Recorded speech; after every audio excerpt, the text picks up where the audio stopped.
Hello, hello. Hôm nay mình sẽ đi quay pháo cho các bạn xem nhá.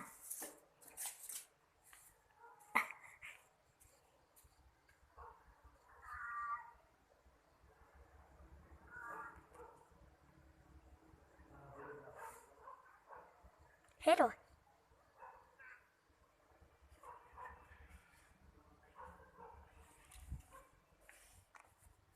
Với tưởng của mình thì bây giờ mình còn sinh tồn bằng cái này nữa này.